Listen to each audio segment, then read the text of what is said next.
Over the years, more parents in Florida have turned to homeschooling as they try to decide what's best for their child's education. 10 Tampa Bay's Miranda Parnell has been looking into the number of parents leaving the traditional school system. Tonight, she's taking a deeper dive into one option that may not be as well known. Dave, I caught up with an educator who teaches a small group of homeschool children in a newer setup that is shifting the landscape of education.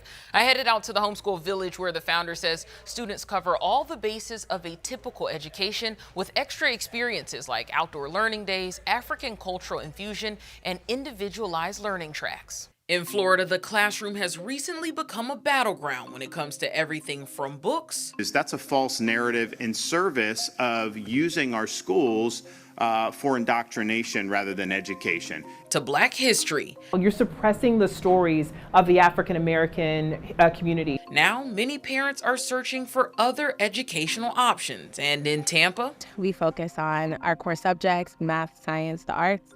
We also focus on infusing culture into every subject that we have. Charlene Alexander Favorite is the founder of Homeschool Village, also known as a microschool. A microschool is a group of children who are registered homeschoolers, possibly, led and taught by one single teacher. So we are reinventing the one-room schoolhouse. Favorite says she teaches less than a dozen elementary-aged kids, offering a setup that helps break outdated stereotypes of children who are homeschooled. I often hear that children who are homeschooled are not social, and they cannot achieve the same things as other children who don't choose that form of education.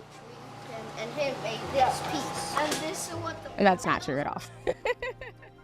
Not true at all. The Homeschool Village opened up in 2017, and Favorite says she's seen interest from parents continue to grow. I think parents are realizing that through homeschooling, they're able to infuse their own family values into the educational experience, and that's a win-win. Data from the Department of Education website shows more parents are turning to home education programs across the state. In the 2018 school year, 97,261 students were enrolled in home education programs. By 2022, that number had grown each year to 154,289. I see parents who are considering homeschooling every single day.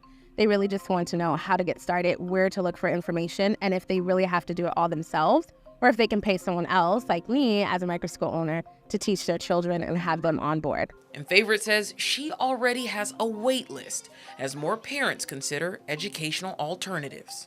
Education can be customized individually for each child. Now, some critics say that alternative education options like micro or private schools that accept vouchers pull funding from public school. The Department of Education says over the last 5 years, the number of Florida students in home education programs has increased nearly 60%. In studio, Miranda Parnell, 10 Tampa Bay.